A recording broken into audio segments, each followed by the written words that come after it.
All right, OG. Bon, on a le plaisir d'avoir nul autre que Olivier Grégoire aujourd'hui. Super content de t'avoir. Ça risque d'être un podcast extrêmement intéressant parce que son parcours, vous allez voir, euh, définitivement hors de l'ordinaire. On a la chance de le côtoyer d'un point de vue personnel, mais aussi professionnel à travers les années. Donc, on est très content de t'avoir aujourd'hui. Euh, Oli, juste pour ouvrir le bal, disons, peux-tu nous parler un peu de qu'est-ce que tu fais aujourd'hui très rapidement, puis on va rentrer aussi bien sûr dans ton parcours qui est extrêmement intéressant. Ce que je fais aujourd'hui, c'est que j'enregistre un podcast avec vous. Ça, c'est la première chose. Après ça, gérer les feux de la famille, éteindre les feux de la famille. Non, mais pour vrai, tu veux dire dans ma vie professionnelle? Oui, absolument. Dans ma vie professionnelle, je suis ce qu'on appelle un wholesaler ou un vice-président de district, qui est un beau titre qu'on appelle communément wholesaling. Fait que je suis représentant de fonds d'investissement pour une compagnie. Donc, mon but au jour le jour, c'est de rencontrer des conseillers, de les aider pardon, dans leur pratique. Ouais. Voir si je peux les aider d'une façon ou d'une autre, mais essentiellement, c'est essayer c'est de montrer un peu les produits avec lesquels on peut travailler et comment on peut les aider par rapport à ça. Super, man. Puis, écoute, avant de tomber dans ce monde-là, dans le monde de la finance, tu as eu la chance d'avoir un paquet d'expériences diverses, pour le dire. Comment ta carrière a commencé? Je me rappelle quand nous, on s'est rencontrés justement initialement dans nos rôles précédents, tu avais eu un parcours assez spécial. Fait que parle-nous un peu de les différentes opportunités que tu as eu la chance de travailler dessus, les différents jobs, les différentes entreprises que tu as gérées également. Oui, j'ai effectivement un parcours, euh, je dirais, atypique de ce qu'on voit principalement dans l'industrie où Oui. une grosse partie de ma vie a été dédiée à la restauration. Donc, j'ai des membres de la famille, j'ai des amis de très longue date qui travaillent dans la restauration. Fait que j'ai fait à peu près tout ce que tu peux imaginer côté restauration, bar, euh, que ce soit boss boy, que ce soit aide bar, barman, Ouais. cuisinier. Donc ça a duré 8 ans de ma vie. Mais c'est un 8 ans crucial parce que là, on parle de 13-14 ans jusqu'à 19-20 ans. Fait que vraiment une grosse partie formatrice, une partie formatrice de ma vie, une partie importante. J'ai adoré. J'ai adoré. Ça te manque? Ben, ce qui me manque, c'est pas la cuisine comme telle. OK? J'ai pas une passion culinaire, j'ai pas Ouais. une passion de cuisinier comme tel. J'ai pas non plus d'habileté, là, pour être bien franc avec vous, en cuisine. Mais ce que j'aime, puis c'est drôle, je parlais de ça avec un ami justement pas plus tard qu'hier. Ce qui me manque, c'est l'adrénaline. C'est le rush. Ouais. Tu sais, un rush de restauration, un jeudi, vendredi soir. Ça commence à 4 heures l'après-midi, ça finit à 11 heures. Ouais. Là, tu as la camaraderie en cuisine, tu as la chaleur, tu as le bruit, tu as les instruments, boum, boum, les fours, la musique. C'est une adrénaline qui est très, très, très difficile à décrocher. C'est une ambiance extraordinaire. Ça, j'avoue que ça a été génial. C'est un peu les balbutiements de mon brand, de ma personne qui est Ouais. très discipline, constance, grit. Ça vient essentiellement de là, de la rigueur très militaire qu'on peut retrouver en cuisine, dans les restaurants et autres. Et j'ai fait ça pendant longtemps. Puis au même moment, j'ai une histoire particulièrement étonnante où un de mes très, très bons amis avait lui aussi un restaurant où il participait dans un restaurant, puis il devait rénover la terrasse. C'était son mandat, puis il avait fait des caisses de bois pour agrémenter la terrasse. Ouais. Puis les gens rentraient dans le restaurant pour savoir où il avait fait ces caisses de bois-là, où tu les as achetées, où je peux trouver ça. Puis essentiellement, c'est mon ami qui les avait faites dans son garage là, avec à partir de ses mains, là, des planches que lui-même avait achetées. Puis il y avait tellement eu d'engouement qu'un jour, il me lâche un petit coup de fil, puis il connaît un peu ma folie, ma folie un peu entrepreneuriale, mais ma folie un peu de, de, de gars un peu émotionnel, spontané, Ouais, grit, ouais. motivation. Fait qu'il me dit, Olivier, je pense que j'ai une idée. Fait que un de mes amis, son frère, fait qu'allô Arnaud, allô François, on s'assoit ensemble, puis on a décidé de fonder la caisserie McNeil. Fait que, honnêtement, on n'avait aucune idée dans quoi on se lançait. On s'est dit, on va faire une coupe de caisses ici et là, de bois, puis on va les vendre. Puis honnêtement, le projet a pris beaucoup d'ampleur. J'ai fait ça à temps plein pendant presque 2 ans après, Oh, wow. en même temps que la restauration. Fait que j'avais 2 emplois à temps plein quasiment. Puis, une expérience extraordinaire, entrepreneuriale, que j'avais très peu de connaissances ou très peu de formation par rapport à ça, mais j'ai appris beaucoup. Même principe, un peu adrénaline et autres. Puis après ça, bon, forcément, les études ont terminé. J'ai fondé une famille. Fait que là, il fallait quelque chose, je dirais, de plus stable. Plus stable, ouais. Donc, j'ai mis cette énergie-là, cette constance-là, cette discipline-là, pardon, encore, à l'épreuve plus corporative, je dirais. Là. Donc, j'ai joint l'industrie dans laquelle on est aujourd'hui, tous les trois. OK. Et donc, juste pour comprendre, donc, pendant que tu avais un bar, pendant que tu faisais aussi la nouvelle entreprise que tu venais de partir, tu étais aux études en même temps? Oui, j'avais commencé, débuté mon MBA. C'est OK. comme la fin de mon bac, début MBA. OK. OK. C'est comme une période assez... rajoute un enfant. C'était période très peu de sommeil, Ouais, beaucoup de j'imagine. café. Oui, c'est cette période-là de ma vie. OK, super. Puis avec la nouvelle business, tu vendais-tu dans les magasins? C'était plus en ligne? C'est quoi la structure? C'était vraiment en magasin. C'est OK. brick and mortar, là, comme style de vente, puis le style de... On les construisait. OK, mets-toi dans... On est trois gars de restauration. Ouais. On se trouve drôle. On part une business. On construit des caisses de bois à mitaine dans un garage. C'est vous qui faisiez tout. Ça n'avait aucun sens. Ça faisait aucun sens. Mais on avait du plaisir. On avait une idée. On en a fait... La première batch qu'on a fait pour être on en a fait 10. Mon ami, il me dit, tu sais, va cogner une coupe de porte. Va t'informer. Oui. Combien on est capable d'en vendre. Puis, tu sais, on n'avait même pas d'idée nécessairement de prix. Tu sais, on avait fait le cost, nos profits. Tu sais, une idée là, sur papier. C'était vraiment un projet, je dirais, napkin. OK. Coin de table. Ça a Ben, c'est pris- comme ça que ça part des fois. C'est souvent Ouais. comme ça que ça part. Puis c'est un beau message de la vie aussi. Tu sais, des fois, tu as une idée, tu as une ambition, tu te mets plein de barrières, tu te mets plein de freins. Honnêtement, on est parti d'un coin de table. Au bout d'une semaine, je n'avais déjà vendu 50, on en avait juste construit 10. Là, ça l'a déboulé à une vitesse beaucoup trop rapide pour le projet en question.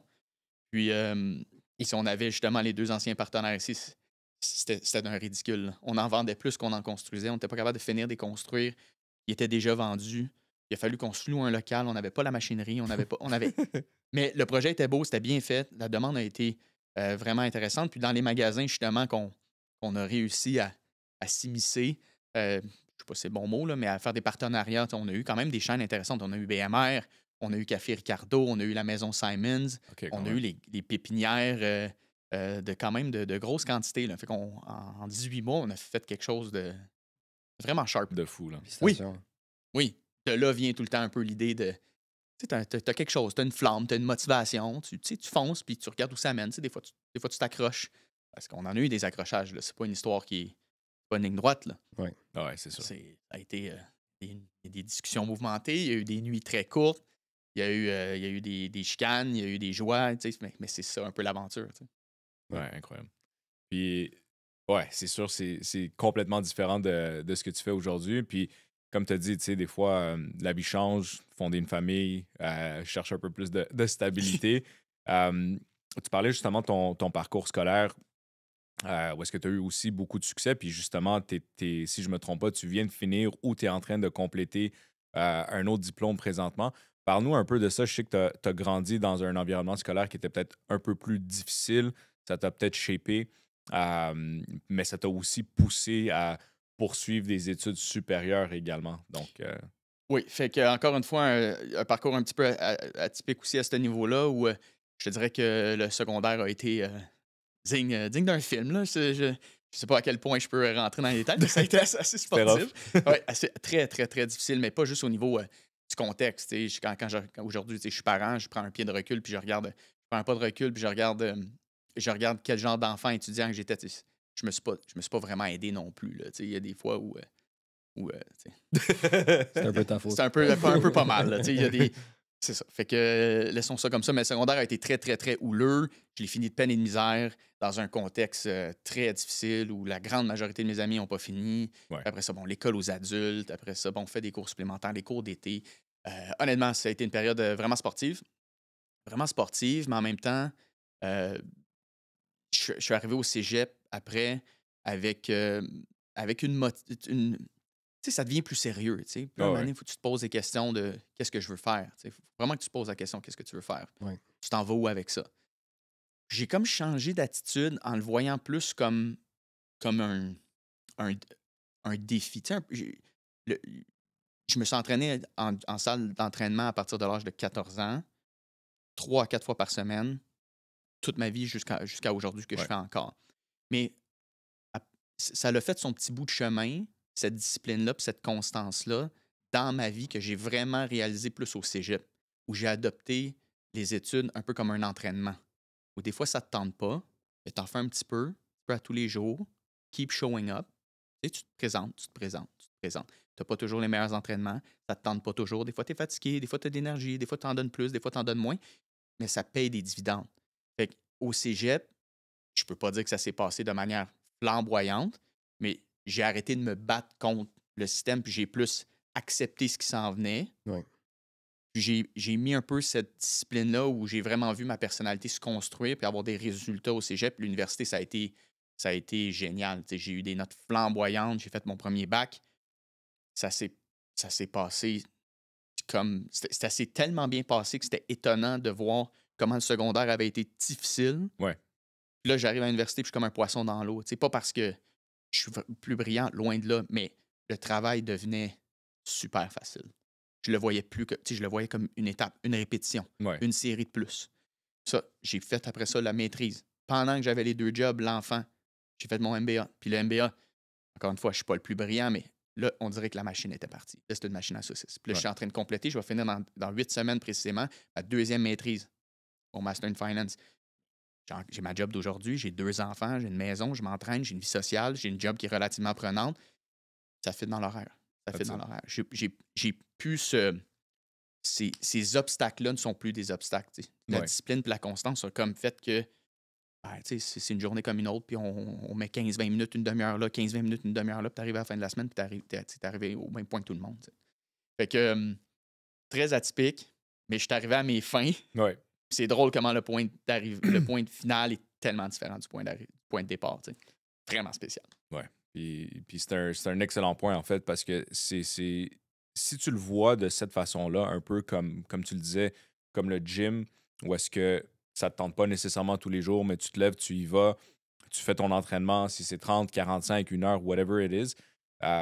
L'école, c'est un peu comme ça. Si tu n'as pas une passion pour nécessairement, mais tu sais que c'est un mal pour un bien, puis tu dois le faire, l'intégrer dans ta cédule. Je me rappelle quand on travaillait ensemble, tu restais 1 heure, 2 heures de plus parfois le soir avant de rentrer à la maison. Tu étudiais, tu partais. Fait que du moment où ça fait partie de ta cédule, ta discipline se crée. Là, comme on dit, après 30 jours, tu crées une habitude. Puis tu l'as appliqué dans tout le reste que tu as fait. Fait que c'est vraiment impressionnant, man. Puis je pense que des fois, l'enjeu qu'on voit avec l'école, c'est qu'est-ce que. On se pose souvent la question, qu'est-ce que ça va me donner après? Ouais. Qu'est-ce que j'ai appris? Puis là, on pense souvent en termes de matière. Puis c'est normal, on étudie dans un domaine X pour apprendre X. On veut se perfectionner sur un sujet. Mais l'école, ça m'a aussi appris à faire quelque chose qui ne me tente pas avec des délais. De remettre quelque chose, remettre quelque chose propre, puis d'être fier de ce que j'ai à remettre. De me présenter à 8 heures le matin quand tu es fatigué, ça ne te tente pas, mais le cours est à 8 heures, tu te présentes à 8 heures, puis c'est comme ça que ça marche. Puis le respect de l'autorité. Ouais. Ça m'a appris aussi à faire des choses, à respecter un horaire, à arriver en temps et en heure, de remettre un travail selon des consignes. Il y a le contenant, mais il y a le contenu, pardon, mais il y a aussi le contenant. Ouais. Puis l'école, ça m'a appris beaucoup sur le contenant. Souvent, on oublie cette formule-là. Tu étudies en finance, qu'est-ce que tu as appris en finance? J'ai appris plein d'affaires techniques, mais j'ai aussi appris un ensemble de façons de travailler, collaborer avec des gens qui ne pensent pas comme moi, qui font les choses différemment. Ouais. Fait, il y a aussi ça à l'école qui est un point qu'on oublie souvent et que ça change, ça transforme avec le temps. Ouais. Est-ce que tu sens qu'il y a eu un déclic pour toi? On parle de parcours un peu plus difficile au secondaire, puis ensuite, d'un coup, au cégep, université, tu commences à prendre ça beaucoup plus au sérieux. Je sais que les gars, souvent mûrissent un peu plus tard que les filles, mais est-ce qu'il y a eu un moment ou un événement dans ta vie qui te dit, OK, je dois vraiment commencer à prendre ça plus au sérieux?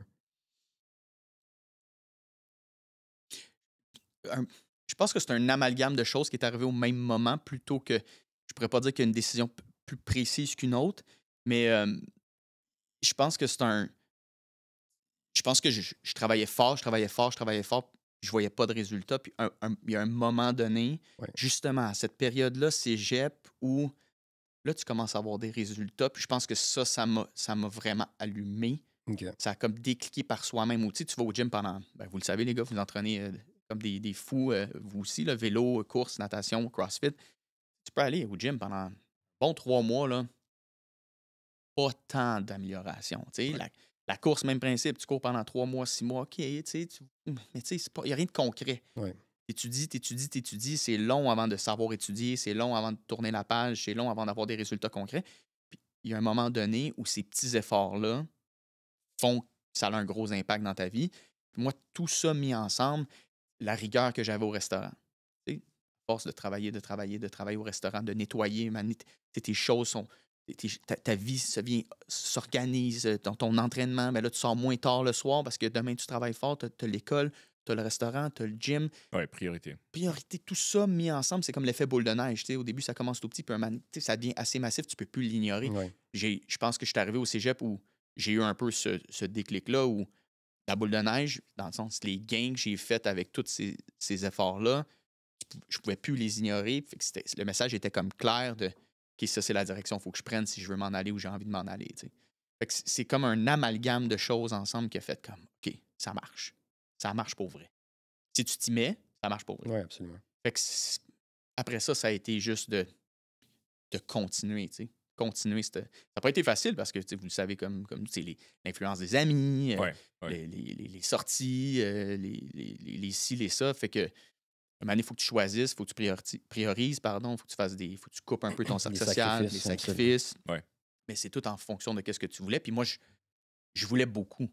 Ouais. Je parle pas de gains financiers ou de gains matériels. Là. Je voulais beaucoup pour moi. Là. Je voyais la vie des restaurateurs et autres. Je n'ai rien contre ça, mais je voulais être là le soir avec ma famille. Pour moi, c'était bien important. Ouais. Là, je faisais des doubles, des fois des trips. Ça n'avait aucun sens. Là. Le jeudi, vendredi, samedi, des fois dimanche. Tu vois pas tes enfants. Non, tu vois pas ta famille, tu vois pas tes enfants. Tu n'es pas souvent à la maison. Tu te couches à 3 heures le matin, tu te lèves tôt, tu es magané un petit peu. Fait que, je voulais. C'est ça que je voulais. Je voulais quelque chose pour moi.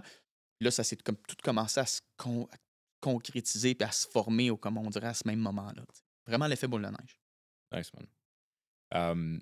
Puis qu'est-ce qui t'a poussé, tu dirais, à du moment où on parlait tantôt de justement ton parcours scolaire, du moment où tu as compris que en appliquant une certaine discipline, tu allais être capable de push through, qu'est-ce qui t'a poussé à faire ton MBA, une maîtrise? Est-ce que c'est vraiment la passion pour ce que tu apprends ou ce que tu as appris?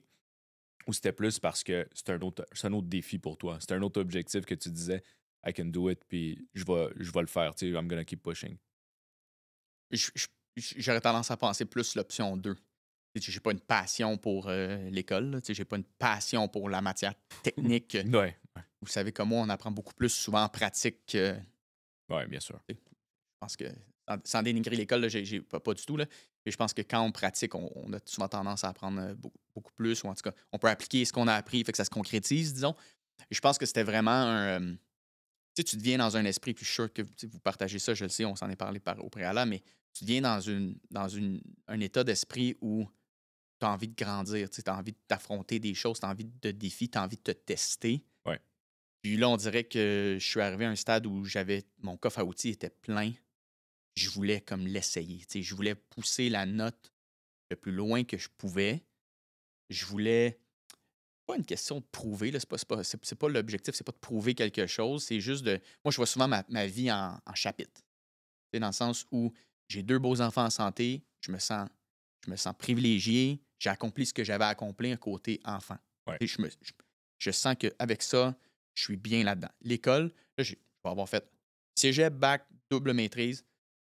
Je peux dire que la boucle est bouclée, je suis allé le plus loin que je pouvais, j'ai fait ce que j'avais à faire. Je te verrais je te verrais faire un petit doctorat, je pense. Un petit doctorat sideline. J'ai le sentiment du devoir accompli. Là, j'ai d'autres défis. J'ai d'autres objectifs que je veux. Mais c'est ça. C'est vraiment je l'ai plus vu comme un challenge. Puis après ça, est-ce que je suis capable de tourner ce challenge-là en bénéfice pour ma carrière et ma personne? Absolument. Fait que, c'est comme un double win. Je pense que c'est toujours bon d'en savoir un peu plus, surtout dans le domaine où on travaille, où il faut que tu sois sharp, il faut que tu sois aiguisé, le domaine change tout le temps. Fait que faut que tu te tiennes au courant. Fait que ça, c'était déjà un premier point pour. Le deuxième point, c'est let's go.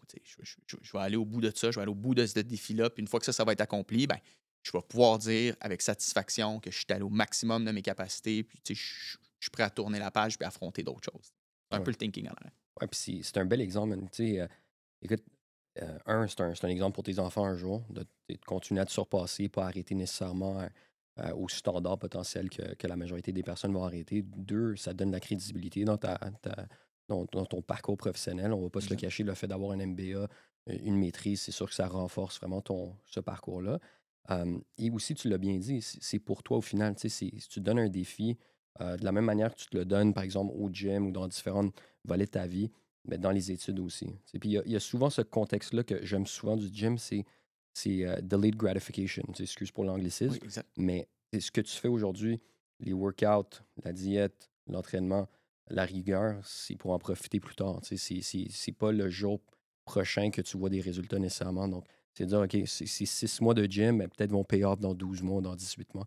Donc, même chose pour l'étude. Si tu sacrifies 3 ans de ta vie pour potentiellement, éventuellement, pouvoir l'utiliser pour croître dans ton parcours professionnel. Absolument. Ouais. Absolument. J'avais aussi, probablement, je ne suis pas psychologue, là, mais j'avais probablement une volonté de régler des vieux dossiers avec moi-même. Ouais. Souvent, quand tu as des enjeux plus jeunes, tu te questionnes beaucoup. Je suis assez intelligent pour faire ça. Est-ce que je suis vraiment capable de faire ça? Ouais. On dirait que j'avais comme un désir aussi de régler des anciens démons, des anciens défis avec moi-même. Ouais. Fait que là, en allant jusque-là, on dirait que je suis comme je suis bien avec ça versus des anciens challenges que je pouvais avoir, disons, au secondaire, où tu te remets en question, ou comment ça se fait que je suis pas capable de faire ça, je suis assez bon, je suis assez intelligent. Ouais. Je peux pas dire que je suis plus intelligent encore, mais je veux dire, là, dans mon cœur, je suis satisfait. Non, c'est sûr. Puis, écoute, question. Donc, tu as commencé dans les bars, ensuite tu as parti ta business, tu faisais ton bac, le MBA. Comment tu as abouti dans le domaine de la finance? Est-ce que tu as rencontré quelqu'un? Est-ce que tu as fait du shadowing un jour? Donc, comment ça s'est passé, ce cheminement?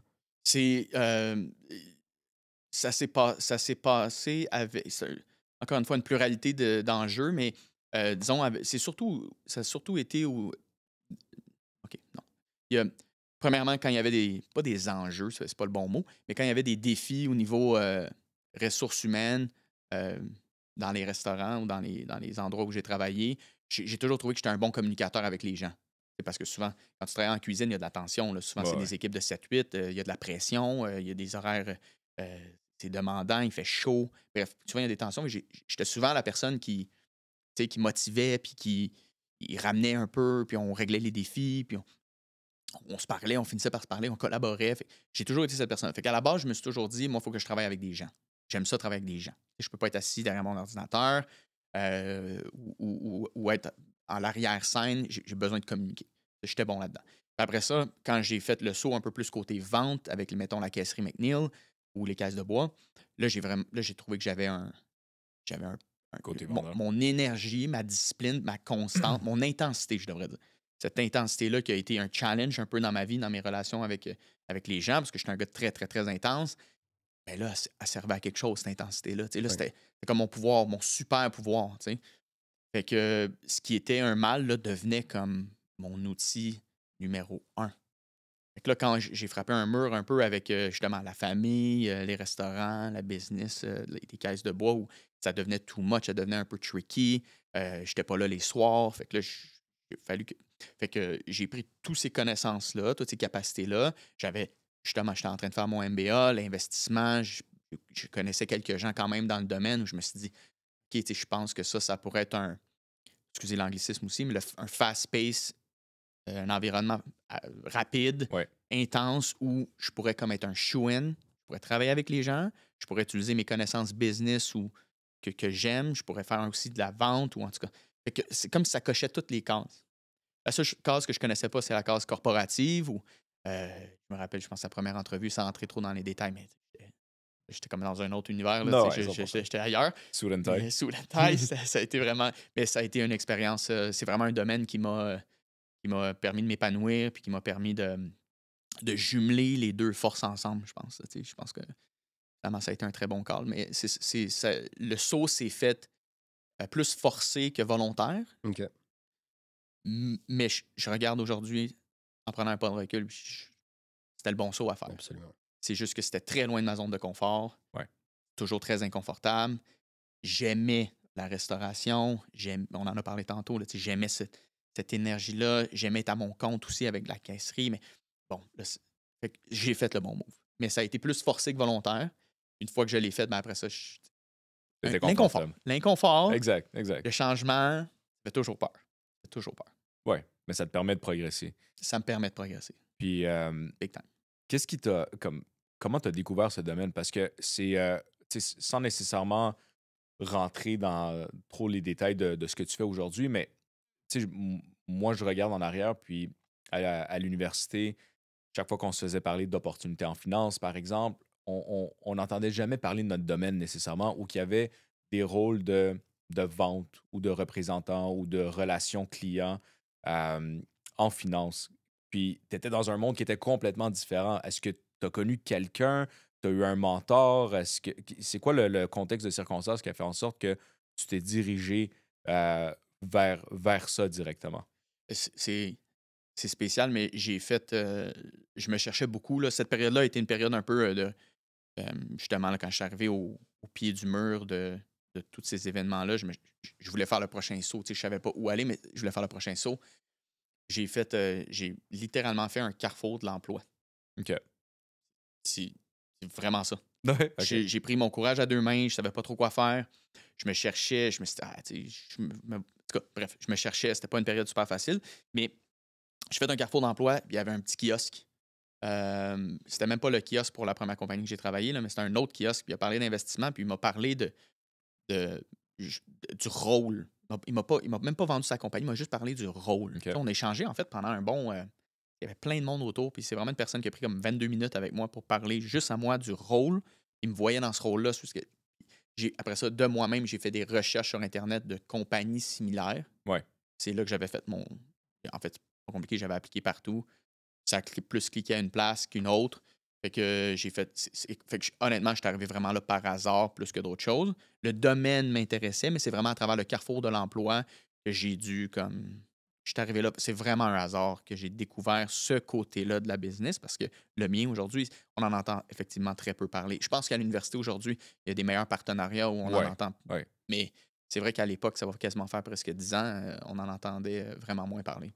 Ouais, Fait que c'est absolument. vraiment par hasard. C'est vraiment par hasard. OK. Mais c'est la preuve qu'il faut, tu sais, faut que tu grattes, faut que tu cherches, faut Ouais. que tu sais, des fois, c'est ça. C'est un message aussi que j'en ai gardé après dans ma vie. Tu sais, quand tu veux quelque chose, tu te cherches, des fois, prends ton temps, gratte, pousse, pose des questions, va voir. Et le carrefour de l'emploi, là, honnêtement, j'étais pas gros dans mes shorts. Là, je me sentais comme perdu, je suis tout seul, il y a plein de gens, plein de kiosques. La moitié, ça me correspond pas à ce que je veux. Ouais. J'avais l'impression de quémander pour un emploi. Tu sais, qu'est-ce que. Ouais. Bref, cette personne-là était là aux bonnes places au bon moment. Elle m'a parlé d'un concept que j'ai parlé, puis après ça, de moi-même, j'ai fait des recherches, mais honnêtement, tu sais, je pourrais pas retracer cette personne aujourd'hui, mais si jamais tu entends ça, merci. Super. Puis écoute, juste par curiosité, il y a combien d'années que tu as commencé en finance? C'est ma 9e en ce moment ici. Rajoute-en une autre et demie avant, fait que disons un gros ballpark 10. OK. Ballpark. Tu savais un peu où tu voulais te rendre? Comme maintenant, tu es wholesaler VP. Est-ce que tu savais un peu quand tu as commencé au bas de l'échelle ou pas du tout, non? Pas du tout. Puis je suis arrivé vraiment comme comme un, un, un gars qui avait aucune expérience dans le domaine, dans le sens où euh, j'avais aucun suit. J'ai mis juste le beau veston et la belle chemise que j'avais pour l'entrevue. Puis là, après ça, quand ça a commencé, j'ai vu que le dress code, c'était comme ça tous les jours. J'ai paniqué un peu. Je me suis dit, il va falloir que je mette ça toute la semaine. Non, je suis vraiment tombé en amour avec l'énergie, l'industrie. En fait, j'ai retrouvé la même genre de drive, la même genre de culture, en plus poli, plus propre, là, que ce qu'on retrouvait dans les cuisines à l'époque. Là. Fait que ça a été comme un. J'ai jamais regardé en arrière après. Fait que je suis arrivé là un peu tout croche, si je peux dire, mais ça a vraiment été un fit right on. Ça a vraiment été un fit right on. Very nice, man. J'avais aucune idée dans quoi je me lançais. J'avais aucune idée des rôles. J'avais aucune idée de. L'environnement corpo, la politique, tout ça, ouais. J'ai eu un bon training, honnêtement. J'ai eu une très bonne formation avant de commencer, mais quand j'ai eu la première fois les listes Ouais. des clients, mettons, pour commencer les appels, j'avais vraiment aucune idée. Là. C'était vraiment. Fait que cette naïveté-là m'a aussi beaucoup servi. Parce que personne ne m'a dit que faire 25 appels par jour, c'était beaucoup, 50 appels. Il n'y avait pas de quota. Faisant comme. Fait que moi, je pense que la première journée, j'ai dû en faire comme 75 ou 100. La deuxième journée, j'ai fait comme 75 ou 100. Mais personne ne m'avait dit que si tu en fais 20, c'est déjà beaucoup. Fait que moi, j'ai 8 heures devant moi. Fait 8 Let's heures. go. Ben That's it. oui, mais quand tu le sais pas. Fait que ça, c'était la plus belle naïveté. Fait que ce qui a été un enjeu au départ de naïveté m'a aussi permis d'affronter toutes les peurs sans vraiment savoir que ben, tu es supposé être. Quand tu appelles 2 bons conseillers d'envergure, tu es supposé être gêné ou Ouais. Moi, j'avais aucune idée. Fait que j'étais juste en mode. J'étais tellement content d'être dans un bureau, d'avoir une stabilité, d'être chez nous le soir, que tout le reste, on dirait que je suis rentré là comme un train, puis me voilà aujourd'hui. Fait que non, aucune idée. J'avais aucune idée. Aucune idée des rôles, aucune idée de l'échelle, aucune idée. Ouais. Zéro. Nice. Mais C'est incroyable parce que C'était- t'as eu énormément de succès. Moi, j'ai eu la chance de travailler avec toi, justement, puis je te voyais aller, puis t'as eu énormément de succès dans ton rôle précédent, t'as énormément de succès dans ton rôle aujourd'hui. Puis ce qui est bien de voir, c'est que, comme tu as dit, tu sais, ton parcours passé, ta drive entrepreneuriale, ta discipline, ta rigueur, tout ça, tu l'avais bâti avant de rentrer dans une job qui était, disons, un peu plus, let's say, corporative. Mais ce qui est bien aussi, c'est que tu gères ta business un peu dans une grosse business, right? oui, essentiellement, oui. Fait que il y a plein d'aptitudes et de qualités que tu avais développées avant qui, d'après moi, en fait, de ce que j'ai eu la chance de voir, t'ont donné une longueur d'avance sur bien du monde, right? Puis ça a fait en sorte que malgré que tu étais peut-être un peu plus green par rapport à l'industrie en tant que telle, tu avais toutes les aptitudes pour avoir du succès, right? Donc, c'est super intéressant à voir. Puis, ça t'a permis aussi de transitionner aujourd'hui dans un autre projet, right? Qui est quelque chose qui te touche un Oui. peu plus. Parle-nous un peu de ça. Tu as une business de coaching. On te voit, tu es super actif sur les réseaux sociaux. Ton content, en passant, est excellent. On commence aussi à avoir un peu plus de traction. Donc, félicitations pour ça. Mais comment ça se passe? Comment tu as parti ça? Est-ce que à travers les dernières années, tu as senti que tu pouvais peut-être faire de quoi avec ce genre de modèle d'affaires? Est-ce que c'est le monde autour de toi qui t'ont encouragé à le faire? C'est c'est intéressant parce que je le je l'ai pas vu venir. C'est comme une surprise un petit peu sur le, le sideline dans le sens où c'est encore une fois une autre de nombreuses de mes crises identitaires de ma vie ou de mes. J'ai quand j'ai juste reculer pour vous expliquer un peu la genèse Ouais. vraiment rapidement. J'ai pris le rôle d'un en fait mon territoire que j'ai aujourd'hui que je couvre. Ouais. Dans la compagnie que je suis, c'est 2 personnes importantes qui étaient là au préalable. Ouais. OK, deux, je dirais, personnes significatives de l'industrie, des personnes que j'apprécie beaucoup, avec qui je parle encore d'ailleurs, tu sais, des bonnes têtes, des gentlemen. Fait que quand je suis arrivé, j'ai, ça a été fin de la COVID, là, grosso modo, mi-COVID, bref, on était 100% virtuel. Là, je prends le rôle, tu sais, puis en prenant le rôle, c'est vraiment un pas énorme entre le bureau et la route. T'sais. Puis là, tu te remets en question. Qu'est-ce que je vais pouvoir leur dire aux conseillers? Qu'est-ce que je vais faire avec ça? Puis ils veulent vraiment me rencontrer moi. Fait que là, tu te mets une pression, puis tu veux bien faire, forcément. Puis là, tu connais les 2 personnes qui étaient là au préalable avant. C'est des êtres vraiment géniaux. Donc, tu te crées une grosse pression. Fait que Ouais. le, le réflexe que j'ai eu à ce moment-là, c'était hey, je vais faire la même chose, je vais essayer de mimiquer, de refaire ce que la personne au préalable faisait. Il y avait du succès. Exact. Tout le monde l'aimait. Fait que je vais faire essentiellement la même chose. Mais très différent entre l'ancien wholesaler qui était là et moi aujourd'hui. Sans pour dire que ce que je fais, c'est complètement. Bref, ça pour dire que 2 personnalités différentes, 2 approches différentes. Ouais. Ce que j'ai fait pendant les 6 premiers mois, c'est que j'ai tenté de répliquer ce que cette personne-là faisait. Et puis ça a été très, très difficile. Et tous les soirs, quand la journée finissait, je me remettais en question. Je me sentais pas confortable. J'étais un peu perdu, un peu confus dans tout ça. J'avais l'impression de jouer un rôle. Ouais, t'étais pas toi-même. Je n'étais pas moi-même. Et puis honnêtement, ça devenait pesant. Puis forcément, j'avais pas vraiment de succès non plus. C'était pas naturel. Fait que je suis arrivé à un point culminant où il fallait que je prenne une décision parce que c'était pas soutenable. Ouais. J'étais pas heureux là-dedans, j'étais pas bien. Mais, ma conjointe m'en parlait, mes amis aussi. Voyons, Olivier, man, qu'est-ce qui se passe avec toi? Il me semble que t'es pas ce genre de gars-là, t'es négatif, t'es différent. Fait que ça a commencé par reconnaître ce problème-là, cet enjeu-là. Puis après ça, d'être assez fort pour dire, ben, tu sais, s'ils m'ont choisi, c'est forcément parce qu'ils veulent que je sois moi, puis ils aiment la personne que je suis et non s'ils avaient voulu quelqu'un de similaire après quelqu'un probablement de très similaire, tu sais. Fait que, il a fallu accepter ça, puis après ça, je me suis dit, gars, c'est un peu do or die, tu sais, dans le sens que je vais refaire ça, mais à ma façon, puis tu sais, si ça fonctionne, tant mieux, puis si ça fonctionne pas, ben au moins j'aurais été moi-même, j'aurais été confortable dans ce processus-là. Fait que là, c'est pas encore une business de coaching comme tel parce que j'en tire très peu ou pas de revenus. Ouais. Je le fais vraiment par bénéfice personnel. Je le fais pour moi. Tu sais, les gens sont comme ah, ça me fait du bien de te parler, c'est cool, Olivier. Je dis, ah, moi, ça m'a fait du bien. Tu sais. Fait que je te dirais que j'ai eu évidemment beaucoup, beaucoup de messages, là, mais mettons des personnes plus sérieuses que j'ai suivies pendant un certain temps. Je te dirais, il y en a peut-être une trentaine. Quand même. Quand Ouais. même. Mais tu sais, c'est ça. Je pense que c'est plus au quotidien où les gens ils lisent mes messages, puis que ça leur fait du bien. Tu sais. Est-ce que tes conseillers t'en parlent? Le monde dans ton territoire, est-ce qu'ils voient tes posts? Est-ce qu'ils Oui. ils t'en parlent? Beaucoup, beaucoup, beaucoup, beaucoup, beaucoup. Je sais pas à quel point il y en a qui doivent trouver ça vraiment spécial. Là. Ouais. C'est spécial. Honnêtement, il y en a même moi, des fois, j'écris, j'envoie, puis je fais comme OK. C'est limite. Mais beaucoup m'en parlent. Mais je pense que ça brise la glace. Ouais. Tu sais, je pense qu'avec Olivier, what you see is what you get. Tu sais, puis je me cache pas. Tu sais. Je suis un gars enthousiaste, je suis un gars énergétique, je suis un gars constant, je suis un gars discipline, je suis un gars franc. Quand ça va bien aller, ça va bien aller. Quand ça va mal aller, ça va mal aller. On va se dire les vraies affaires. Fait, je pense que ça m'aide à setter, excusez l'anglicisme, mais à mettre une base sur le genre de relation qu'on peut avoir si l'autre personne veut cette relation-là.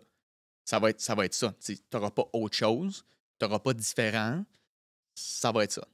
Si ça fonctionne, tant mieux. Si ça ne fonctionne pas, ben, tu sais aussi que tu peux me rappeler, tu peux me parler, puis je vais prendre l'appel, puis fait que ça désamorce certains préjugés, Ouais. certains le gars, il est là me vendre sa sauce du mois, il est là me vendre sa saveur du mois. Tu sais, je suis pas ce gars-là.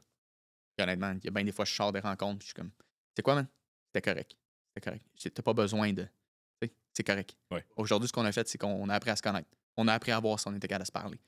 Les gens, je pense qu'ils réagissent bien à l'honnêteté, à la franchise, à straight up guy. Fait que ça m'aide. Ça m'aide à briser la gêne de rencontrer quelqu'un pour la première fois, la barrière, exact. Ouais. Exact. Puis, ce que j'aime, c'est ça démontre définitivement de l'authenticité. Puis je pense que c'est ça qu'on voit, les compagnies de nos jours, les startups, de plus en plus, ils l'utilisent dans leur marketing, dans leur stratégie. C'est get to know the founders, parler de l'histoire. Je pense que tu dois créer cette connexion-là avec ton acheteur et ton end client au final. Toi, c'était même pas voulu, mais je pense que maintenant, avec tes conseillers sur ton territoire, justement, tu es authentique. Ils te connaissent même avant de t'avoir parlé. Et je pense qu'ils apprécient ça. Tu sais, ils n'ont pas énormément de gars qui font ça sur les réseaux. Ça crée une connexion, c'est authentique. Et je pense que c'est bénéfique pour tout le monde au final. Tu sais, je pense que tu en tires profit. Je suis aussi curieux de savoir, les clients que tu as, est-ce que c'est de tous les domaines? Est-ce que c'est plus du domaine de la finance? Est-ce que c'est plus des gars? Donc, si ça ne dérange pas d'en parler. Oh non, c'est très varié. Oui. Honnêtement, très varié. Beaucoup, forcément, j'écris en anglais. Là, je sais qu'il y en a beaucoup qui m'ont demandé pourquoi j'écrivais en anglais plus qu'en français. Honnêtement, c'est juste parce que la réalité, c'est la chose suivante. Si tu écris dans les deux langues un post sur LinkedIn, par exemple, le message est tellement long qu'il y a beaucoup de gens qui le Vont pas lisent. lire. Ils vont pas lire. Ouais. Donc, l'anglais, je me suis dit, bon, on coche toutes les cases. Là. Je sais qu'il y a peut-être des enjeux par rapport à ça, mais on coche toutes les cases, tout le monde est capable de lire. Fait après ça, tu serais vraiment surpris. Des fois, j'ai des compétiteurs directs qui vont m'écrire, hey, j'ai lu ton post. C'est cool, c'est sharp. J'ai croisé justement un de mes compétiteurs il n'y a pas si longtemps dans un bureau. C'est la première chose qu'il m'a dit. Il me dit, hey, on se connaît pas, mais je vois tes posts. Puis, mes posts n'ont pas de saveur, ils ont pas de saveur professionnelle. T'sais, je veux dire, tu pourrais être n'importe qui, puis aimer ou pas aimer, peu importe, mais je veux dire, il n'y a pas de produit là-dedans. C'est moi. Fait que ça s'adresse vraiment à tout le monde. Je dirais qu'il y a plus de. Je vais faire attention, mais une tranche d'âge. Là, donc, j'ai pas beaucoup de gens en bas de 30 ans forcément qui m'écrivent. LinkedIn, c'est aussi un réseau plus professionnel, donc peut-être un petit peu plus. Mais très varié. Ça peut vraiment varier de. J'ai eu des demandes d'écoute, je cherche à me trouver un nouvel emploi, je sais pas par où commencer. Comme autant je veux perdre 50 livres, je suis pas capable. Ou je veux commencer à m'entraîner, je sais pas par où commencer. les demandes sont. J'ai une grosse conversation à avoir avec quelqu'un, je ne sais pas comment l'aborder. C'est vraiment c'est très varié. C'est vraiment très varié. Tous les âges, tous les niveaux. Des gens aussi, des fois, qui ont des titres ou des positions assez élevées. Très, très variés. Vraiment très variés. Ben, c'est le fun parce que ça dit aussi que le message résonne Absolument. à tout. J'ai d'ailleurs écrit un post là-dessus que des fois, les coachs ont besoin de coach. Ouais, Ouais. absolument. Le monde, souvent, ou celle-là, je l'entends souvent. Ah, mais c'est facile pour toi, t'aimes ça t'entraîner. Je suis comme, hey, si tu savais le nombre de vidéos de motivation que j'écoute, ma conjointe, c'était là, elle pourrait te le dire, là, parce que j'en écoute. Des vidéos de motivation, mes livres, je lis que des livres presque de motivation, de croissance personnelle, de psychologie par rapport à ça. Je regarde des vidéos YouTube. Je regarde des vidéos. Chez moi, dans mon salon, là, sur YouTube, je vais regarder des vidéos de courses, le UTMB, les marathons. J'en consomme tellement, mais j'en ai besoin pour me fider aussi. Puis, fait que, tout le monde a besoin, à un moment donné, des fois plus souvent qu'autrement, des fois il y a des périodes de ta vie, a besoin d'aide. Quand je parle d'aide, c'est pas juste de l'aide, c'est juste une tape dans le dos. C'est un message positif. Juste, hey Samy, ça va bien aller aujourd'hui, let's go, fonce. C'est le fun d'entendre ça, c'est un beau message positif. Fait que je pense que mes posts résonnent à ce niveau-là, à n'importe qui, ou tu as un matin plus difficile. Tu lis ça, tu fais comme, ah, OK, ça me donne assez d'énergie pour me rendre jusqu'au midi. Ouais. Très varié. Très, très, très varié. Insane, man. À tout le monde. Puis depuis que tu as commencé à faire ça, puis bâtir ton brand, c'est sûr que il y a eu plus de monde qui t'ont reach out, puis les gens commencent à avoir une certaine consistance, aussi une traction avec ton brand, tes posts. L'aspect authentique est incroyable. Je pense qu'il y a beaucoup plus de gens, en fait, qui relate que tu le saurais. Parce que, bon, un des challenges avec LinkedIn, c'est que ça reste quand même corporatif un peu. Fait que les gens veulent pas nécessairement trop s'associer avec certaines choses, mais beaucoup de gens voient tes posts probablement et voient ton message. Est-ce que avec le temps, tu as vu un peu plus de traction, justement? Est-ce que tu sens que maintenant que ça fait 6 mois, 12 mois que tu poses constamment, un changement par rapport à ton following, à propos des gens qui te messagent directement pour les conseiller, pour les aider? Absolument. Il y a beaucoup de. Effectivement, tu l'as dit, là, je pense qu'il y a des fois, il y a des réticences à liker ou à partager le post parce que pour des raisons professionnelles et autres. Là. Il y a aussi, au début, je pense que les gens se demandaient, ouais, on s'en va où avec ça? Là? Parce que c'est un peu c'est très différent de ce qui se fait. Fait que je pense que les gens se demandaient, je m'en allais où avec ça, puis ça va être quoi le genre de contenu avec que je vais m'associer. Parce que quand tu likes ou tu partages, c'est comme une association indirecte.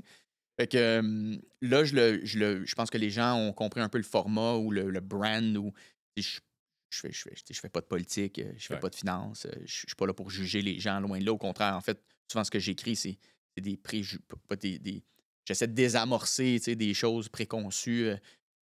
Fait que je le vois dans les messages que je reçois, puis je le vois aussi dans les différents types de likes que je vais recevoir. Au début, c'est toujours ton noyau très proche qui like, puis là, au fur et à mesure, tu vois que ça s'étend, ou des gens que tu connais pas qui like, ou les demandes de following que j'ai sont très variées aussi. Fait que oui, je le vois. Je pense qu'il y a une demande aussi pour ce genre de. Sur cette demande-là. Je pense que vous êtes les premiers à l'avoir fait là, avec votre demi-Ironman. Les gens embarquent dans les histoires de santé, de positif, de croissance personnelle. Vous l'avez vécu, vous le faites au gym, vous le faites avec votre course, vous le faites avec le vélo. Les gens embarquent, les gens veulent s'associer à des gens vrais, veulent s'associer à des gens qui sont en santé, en forme. Ça attire. Fait que je pense que les posts sont un peu le reflet de cette demande-là, puis de cette réalité-là que je pense que beaucoup de gens cherchent à améliorer. Puis on le voit avec la consommation d'alcool aussi, parce que le wholesaling que je faisais il y a 4 ans versus le wholesaling que je fais aujourd'hui, vraiment différent. Vraiment, vraiment différent. La job est plus demandante, la famille est plus demandante, les gens veulent se mettre en forme. Fait que tout ça, ça converge vers. Il y a un gros trend de bien-être, définitivement. Là. On le voit de plus en plus. C'est cool. Ouais. C'est une bonne nouvelle. Ouais, absolument. En passant, curieux, un day in the life pour toi, ça a l'air de quoi en ce moment? Parce que marié, des enfants, VP wholesaler, coaching business on the side, tu t'entraînes. Donc, ça a l'air de quoi en soi? C'est- Et la maîtrise, excuse-moi, je l'ai Et oublié. oui, c'est rien de fancy. Je me lève très tôt. Puis ça, souvent, les gens ils m'en parlent beaucoup. Ah, tu te lèves tôt. Puis j'en parle beaucoup aussi. Là, mais Oui. les gens, ils sont impressionnés par l'heure souvent que je me lève. Ce qui n'est pas. 2 heures. Oui, c'est ça, minuit et demi. Je Non, mais me réveille à 11 heures du soir. Mais tu sais, je me couche en conséquence. Ouais. Tu sais, fait que les gens souvent ont tendance à oublier ça, que tu sais, si tu te lèves tôt, tu te couches tôt. Fait que je me couche pas à 11 heures. Là, tu sais, souvent à 8h30, 9h, c'est fini. Là. That's it. Ouais, ça. Fait que, tu sais, quand je me lève à 4 heures, si tu fais le calcul, j'ai dormi probablement le même nombre d'heures que vous autres, que les autres, pas vous autres, mais Ouais. que la plupart des gens, c'est juste que c'est décalé. Tu sais. Ouais. Fait que c'est sûr que. Puis j'en ai parlé dans un de mes posts récemment, quand tu veux t'entraîner ou quand tu veux avoir une discipline ou une constance d'entraînement, quand tu as des jeunes enfants, quand tu as une job qui est demandante, puis tu as des. Je veux dire, ma fille, elle joue au baseball à un gros niveau. Mon gars, là, il fait du CrossFit. Il fait un paquet d'affaires. Fait, les soirs, avec le trafic, avec les demandes des fois du travail, que ce soit social ou Ouais. extra work, avec l'université, les soirs, là, bien difficile d'avoir un horaire régulier. Et ça devient très difficile d'avoir un horaire régulier et une base régulière. Puis c'est pas vrai qu'à rendu à 8h30, 9h, c'est là que tu es le plus sharp pour t'entraîner. Impossible. Le taux de motivation, le niveau de motivation, pas le taux, mais le niveau de motivation est en chute libre. Puis l'énergie est en chute libre. Fait que là, la manière dont je conçois toujours mes choses, c'est combien de chances je peux me donner de réussir mes objectifs. Quand tu regardes le matin dans ton agenda, si vous ouvrez vos agendas, quelle plage horaire ne change jamais, qui est toujours là, qui est stable, vous n'avez aucune demande de personne. Ouais. Que ce soit votre conjointe, les enfants, la job, la famille. Ben, le matin. Le matin, c'est tout le temps vide. 100%. Entre 4 et 6, là, c'est bien rare qu'on a des obligations, right? Ouais. Fait que mon entraînement commence souvent le matin. Pas parce que j'aime ça, pas parce que c'est mon prime time, pas du tout, je suis fatigué comme tout le monde, c'est difficile de me lever comme tout le monde, je suis endormi comme tout le monde, c'est juste que c'est facile en termes d'horaire. Fait que je le fais là, Oui. la plupart du temps. Ensuite, tout dépendamment d'où je m'en vais, mais la journée est vraiment dédiée au travail, classique comme tout le monde. Le soir, c'est beaucoup plus familial. J'essaie de faire des études un petit peu aussi à tous les soirs. Vraiment, là, il n'y a rien rocket science. Mais très rigoureux. C'est ça qui est important. Ouais. C'est la constance. La discipline, oui. La discipline, ça change tout. Si tu fais 45 minutes d'études par soir, sais-tu combien quand tu arrives dimanche, là, Ouais. tu l'as fait, là? Ouais. C'est accompli, là. Puis 45 minutes dans le tapis, pas sur ton sel, avec une émission en arrière. Ouais. Là, non, un vrai 45 minutes, tu as le temps d'en faire quand même pas mal. Accumuler, c'est sûr qu'il y a des soirs, c'est plus long, c'est plus difficile. Mais essentiellement, c'est ça. C'est pas rocket science. Ça. Puis la fin de semaine, je garde la même discipline. Fait que je m'entraîne, puis après ça, j'étudie. Ou je fais du travail ou autre. Mais tu sais, avant que les enfants puis la famille se lèvent puis demandent quelque chose, c'est souvent vers 9h, disons, 9h le matin, peu importe. Et ça me donne quand même un 4 à 9, ce qui est 5 heures de temps, Oui. grosso modo, là, ballpark, plus ou moins, où tu peux accomplir des choses que tu as envie d'accomplir. Fait que ça laisse quand même pas mal de jus. Là. Absolument. Ça laisse pas mal de jus. Fait que Day in the Life, c'est rien de rocket science. C'est juste que ce que je fais, je le fais intensément, je le fais à fond de train pendant une période de temps très précise.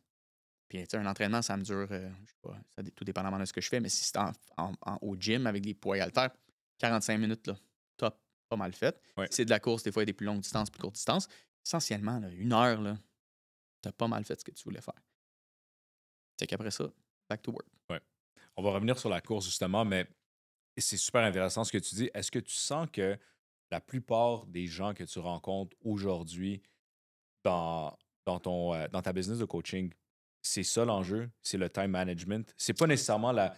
Oui, OK, il y a l'aspect motivation, il y a le fait qu'on a développé des mauvaises habitudes, ça, mais la réalité, c'est que la plupart de ces gens-là ont juste besoin de retrouver une certaine forme de structure pour être capable d'atteindre leurs objectifs. Est-ce que tu sens que c'est ça l'enjeu avec les gens que tu parles? L'enjeu numéro 1, c'est l'inconfort, la peur, l'inconfort. OK. Et puis, je mélange la peur parce que souvent, c'est la peur d'être jugé puis l'inconfort. Ça, c'est le challenge numéro 1 dans ce que j'entends. Ouais. La deuxième, c'est la constance ou la discipline. Ouais. C'est la constance-discipline parce qu'il y en a qui... Combien de fois? Janvier, c'est le classique. Là, dans les gyms, vous allez au gym, c'est plein. Incroyable. Mais t'arrives février, c'est fini. Ouais. Pourquoi? Faire un effort soutenu sur une longue période de temps, très difficile. Ouais. Très, très, très difficile. Fait qu'il y en a qui vont jamais au gym ou qui ne prennent pas les premiers pas. Ça, c'est la peur, c'est l'inconfort, c'est la peur d'être jugé. Puis l'autre, après ça, c'est une fois que souvent ceux qui ont fait le premier pas, mais ils ne sont pas capables de le soutenir parce que c'est long à avoir des résultats. Puis on est dans une ère d'instantanéité. Ça veut dire qu'on veut des rendements tout de suite, on veut de la performance tout de suite, on veut des résultats tout de suite. Et les choses prennent du temps, surtout quand on parle de course, quand on parle d'entraînement, quand on parle de gain au travail. Je le vois aujourd'hui dans mon travail, les gens veulent monter après 1 an, après 2 ans, après. C'est tout de suite. Il faut que ce soit tout de suite. Si c'est trop long, ça me demande trop de temps. C'est comme si on perd la perspective, on perd la raison pourquoi on le fait. J'ai pas vu d'objectif. J'ai pas vu. Ah, mais t'es allé au gym 3 semaines. Ça prend 3 ans, bencher 2 plates. Ça prend pas 3 semaines. Fait que c'est comme si on voit pas de résultats trop vite. Je suis le premier, là, la course, le nombre de fois que j'étais découragé. Là. Course 6 mois, hein, je me suis pas amélioré. Même que je régresse. Fait que j'abandonne. Je suis pas un coureur. Fait que là, ça, je cours pas, je suis pas un coureur. Améliore pas. On and on. Fait, ça, c'est la peur numéro 1, c'est la constance. C'est la capacité de faire un effort soutenu malgré les obstacles sur une bonne période de temps. Ça, c'est très, très, très difficile. Puis l'autre, c'est là, je pense que je me spécialise, si je peux dire. Je pense pas que c'est le bon mot, là, parce que je suis loin d'être un spécialiste ou d'avoir des connaissances spéciales là-dedans, mais c'est le point de départ. C'est prendre le premier pas. C'est la première fois d'aller au gym.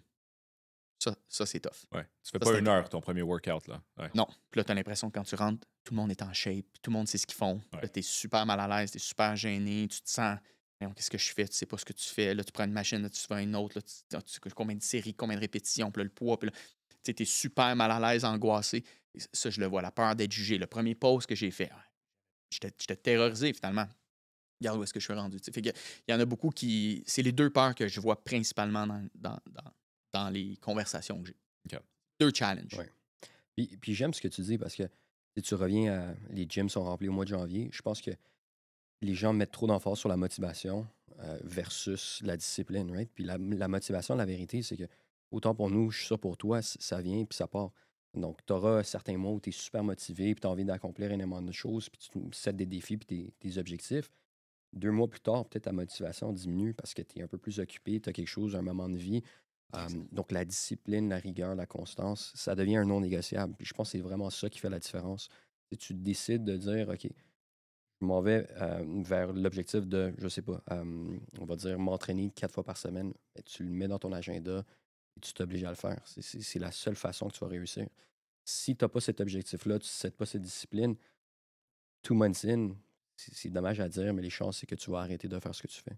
Absolument. Puis souvent aussi, ce que je mentionne on top of that, c'est diminuer la pression sur les épaules. Ouais. Il y a parce que là, je sais pas à quel point on a envie de rentrer dans l'intimité, mais j'ai un gym chez moi dans mon garage. Ouais. Puis j'ai fait ce changement-là dans ma vie parce que ça me demandait trop de temps d'aller au gym. En tout cas, bref, peu importe. Le point étant que il y a des fois, là, je m'entraîne, c'est pas l'entraînement du siècle. C'est même vraiment pas l'entraînement du siècle. Puis mes enfants ils rient de moi parce que des fois, j'ai ma tuque, j'ai mon coton ouaté, je suis en sweatpants, j'ai quasiment mes bottes avec lesquelles je coupe le gazon parce que je sais que si je monte en haut, je vais me changer, je me réchauffe, puis là, je fais tout à la perfection. Ouais. Les chances que je choke ou que j'abandonne, excusez l'anglicisme, mais les chances que je me rende pas au bout de l'exercice sont trop élevées. Ouais. Fait que des fois, juste comprendre que, regarde, t'es allé, t'as fait 20 minutes. T'étais supposé faire 1 heure, t'as fait 20 minutes. C'est correct. C'est mieux que rien. C'est mieux que rien. Ouais. Puis tu as continué à ta discipline puis à ta constance. Tu as enlevé une pression que chaque entraînement, ça doit être ton entraînement pour ta qualification olympique. Là. C'est pas vrai, puis ça n'arrivera pas. T'sais. Ça fait presque 20 ans que je m'entraîne. J'ai eu plus de mauvais entraînements que de bons entraînements. Mais la clé, c'est le compound effect. C'est la récurrence, c'est la constance. Fait que tu y vas, puis la course. La course, c'est un bon exemple. Ouais. J'aime ça courir dehors. J'adore ça courir dehors le matin. Moins 20, je vais y aller pareil. Treadmill, oublie ça. Je le fais treadmill. Je vais toutes les prendre, mais je ne choque pas ma course, j'adore ça. Fait que. Mais l'autre, il y a 2 semaines, il faisait, je pense, moins 20. Là, dans ma tête, je commençais à créer une genre d'anxiété de performance. Une genre de. Elle fait moins 20. Là, je dois faire 15 km, 20 km. Là, je commence à stresser. Puis là, je ne suis même pas proche d'y aller. Il faut que je me couche le soir pour demain. Là, ça commence à. Là, juste avant de me coucher, je me suis dit, OK, tu sais quoi? Demain, tu t'habilles. Première étape, tu t'habilles pour aller dehors. OK? Puis si il fait trop froid et ça ne te tente pas, tu feras 1, 2, 3, 4, 5. Tu sais, on enlève le chiffre, là. juste le fait que tu sois allé courir dehors, ça va te faire du bien mentalement. Tu es allé, tu vas être fier de toi, tu vas être fait. Mhm. On verra comment ça va se passer. Mais guess what? J'ai pas fait le 15, mais j'en ai fait 10. Mais là, pendant un laps de temps, là, j'étais rendu à j'y vais pas pantoute. Ah, j'ai fait 10 km dehors finalement. Fait que souvent, ce que je vois avec l'entraînement, c'est souvent ça aussi. Ça te prend une constance, ça te prend une discipline, il faut que ce soit dans ton agenda, mais on relaxe la pression de. Ouais. Souvent, ça te crée tellement un monstre dans ta tête que ça te bloque, ça te fait peur, ça te terrorise de genre, ah ouais, là, il faut que je fasse tant d'entraînement, puis là, il faut que je y aille 1 heure et demie, puis là, ça devient pas vivable. Regarde, vas-y, fais ce que tu as à faire, vas-y un moment, puis tu verras. Ouais. Donne-toi une chance, donne-toi une tape dans le dos, 100%. sois gentil avec toi-même, dans le fond. Oui. Puis, juste par curiosité, si ça ne dérange pas de nous partager, mais certaines des astuces, des clés que tu appliques justement dans ton coaching pour aider ces personnes-là qui passent à travers des moments un peu plus difficiles. Encore une fois, je suis loin d'être un. Je suis pas un psychologue, j'ai aucune qualification là-dedans, mais souvent, forcément, mes posts sont très axés sur l'entraînement. Fait que c'est principalement le genre de sujet de conversation qui va revenir. Fait que souvent, c'est de breakdown, qu'est-ce qui fonctionne pas. Tu n'es pas capable d'aller t'entraîner. Souvent, ça, c'est un mot. Donc, je suis pas capable d'avoir une constance. Ça, c'est le classique. Je l'entends souvent. Je suis pas capable d'avoir un horaire fixe. OK. Pourquoi? On essaie de breakdown qu'est-ce qui fonctionne pas. Et souvent, ça revient souvent à la même chose. Je suis pas capable d'avoir le soir, c'est trop demandant. OK, bon, arrête d'essayer le soir, peut-être essayer le matin. Le matin, je suis fatigué. OK, mais peut-être que là, tu vois ton entraînement trop gros. Peut-être que là, tu commences par te créer une routine, créer-toi une discipline. Fait que souvent, c'est de breakdown. Les outils que j'utilise souvent, c'est de désamorcer la bulle, là, que c'est en train de prendre une proportion pas possible, là, puis de commencer, small is beautiful. C'est le même principe que quand j'ai implanté la course dans ma vie. Commence par 1 kilomètre, là, constamment, tu verras après. L'entraînement, souvent, c'est un peu le même principe. Et quand les gens me reach out, j'essaie de break down, puis j'essaie de créer l'habitude, puis la discipline dans le calendrier. Après ça, on verra comment augmenter, diminuer, améliorer la situation. Commence par l'implanter. Commence par être fier de toi. Puis à force de le faire, tu vas être fier de toi. Ça va avoir un effet positif sur ton amour-propre. Commence par le faire. OK. Scénario typique, je suis pas capable de m'entraîner. J'arrive pas à avoir une constance. OK, le soir, ça marche plus, on va essayer le matin. Ouais, le matin, c'est pas ma tasse de thé. OK, parfait, on va essayer 15 minutes. C'est 15 minutes 3 fois cette semaine. Ouais. On va se revoir dans une semaine. T'as-tu fait? Ouais. Tu es fier de toi? Ouais. Mais je pense pas qu'avec ça, je vais avoir les résultats que je veux. T'as peut-être raison. Mais là, on a un win. Là, on a quelque chose. On a une structure qui semble fonctionner. OK, on va la refaire une deuxième semaine. On la refait une deuxième semaine.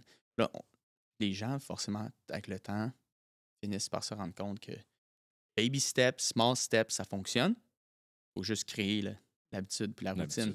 Puis de slow down sur des entraînements de 2 heures et demie, 3 fois par semaine, ce ne sera pas soutenable. Tu as mis la marche trop haute. 100%. Ouais. Baby steps. Ben, c'est quelque chose que tu as fait toi aussi récemment, right? Tu as trouvé une nouvelle hobby. Oui. Courir. Ça n'a jamais été ta tasse de thé. Non. Tu n'es pas un coureur à la base. Non. Comment ça se passe? Ça se passe en termes de temps, il n'y a pas de sois temps d'amélioration. Sois pas trop hard, man. T'as quand même fait ton premier marathon récemment? J'ai unofficial, oui. Unofficial, oui. J'ai beaucoup de unofficial long distance race. Ça compte. C'est Ça ça qui compte. compte le plus, en fait. Ben, écoute, c'est aussi une question de...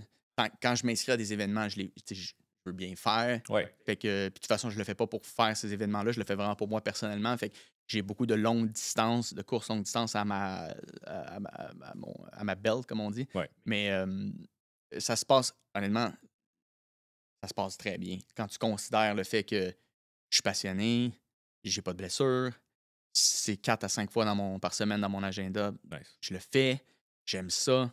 Fait que je pense que j'ai vraiment réussi à créer quelque chose de le fun pour moi.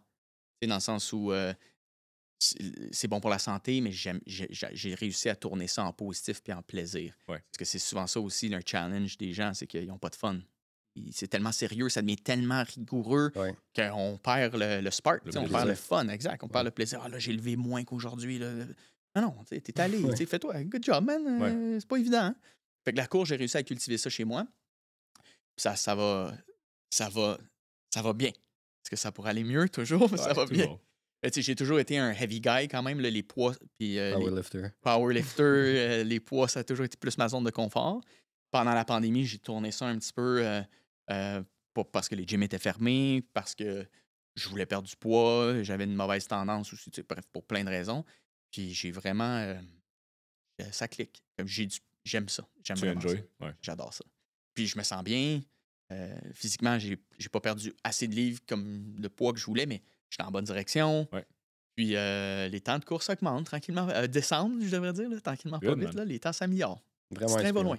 Honnêtement, vraiment inspirant. Nous, on te suit. Obviously, t'es un ami très proche à Tony, un bon ami à moi. Puis on te suit tous les jours sur les réseaux. Donc, c'est inspirant à voir tes runs sur Strava de temps en temps. Ouais. Le train va loin. Mais je suis curieux, c'est quoi le prochain défi? What's next pour Ali? Là, je voulais vraiment finir la maîtrise parce que forcément, c'est du temps que je consacre à un projet qui arrive à sa fin, puis je suis content qu'il arrive à sa fin. Fait que cette énergie-là, je veux la mettre particulièrement dans les courses. Là, je veux mon objectif, pas 2025, mais 2026, j'aimerais vraiment ça faire un ultra. Un trail. Là. En trail, ouais. C'est combien de kilomètres? Il y a des soft ultra, fait qu'il y a des soft ultra, on parle de 50 et moins. 50, entre le 40 et le 50, c'est ce qu'on appelle un soft ultra. Puis en haut de 50, c'est ce qu'on appelle un ultra. Fait que c'est pas si évident de s'inscrire. Là. Les places sont assez limitées, puis c'est un sport qui est en popularité très, très, très élevée. Fait que à voir où je vais pouvoir m'inscrire, mais c'est mon objectif perso. C'est vraiment mon objectif perso. Nice. Je sais pas de quoi ça va avoir de l'air, mais c'est inspirant. c'est un beau... Tu sais, quand vous le savez, là, vous en avez couru des longues distances, je le vois aussi avec les Strava et autres. Tu te découvres à travers ça. Tu découvres ta résilience mentale, tu découvres... C'est ce que j'aime le plus, je pense, de ces distances-là, c'est que tu vois comment tu réagis quand tu es en mode crise, là, quand tu es en mode panique, ou quand ton corps te dit d'arrêter, ou quand tu arrives à un point où tu es tanné, c'est long, persévère, qu'est-ce que tu dis mentalement. Quand ça fait 2-3 heures que tu cours, man, c'est sûr que t'as pas le plus de fun de ta vie, on s'entend. On s'entend. Mais tu beau. push through. C'est beau. Incroyable. C'est beau, j'adore ça. Ouais, 100%. Fait que c'est mon objectif. Vous autres? Nice, man. Ironman? Half Ironman? Le Marathon? Je sais pas. Honnêtement, pour moi, personnellement, écoute, je me suis donné comme défi cette année de recommencer le tennis. Donc, je sais que c'est pas un ultra, mais recommencer le tennis une fois par semaine, c'est un beau sport. Tu peux le jouer dans ta vieillesse aussi. C'est pas tant demandant sur le corps. Puis à part de ça, gym à tous les jours, l'entraînement physique, c'est super important pour moi. Course, j'ai fait un marathon l'an dernier, donc peut-être j'aimerais me donner un autre défi, un ultra. Je sais pas si je ferai une course officielle, là, mais peut-être on l'a sur caméra. Peut-être un non-official, je sais pas, peut-être un 60K. Peut-être qu'on va tous s'inscrire ensemble. Exact. On l'a sur caméra, c'est bon. Fais ton edit out. Moi, honnêtement, je sais pas. Moi, je peux te dire une affaire. Le demi-Ironman, OK, quand on l'a fait, puis on n'en a pas beaucoup parlé, mais on était, avant de s'inscrire, pas dans une bonne phase, OK? D'un point de vue de la consistance au niveau de l'entraînement physique, habitude de vie, santé, c'était pas nécessairement la meilleure. Ouais, exact. Loin d'être optimal. On venait aussi de commencer dans la business. C'était dur, c'était très demandant. Sam, c'est un gars qui s'est entraîné toute sa vie.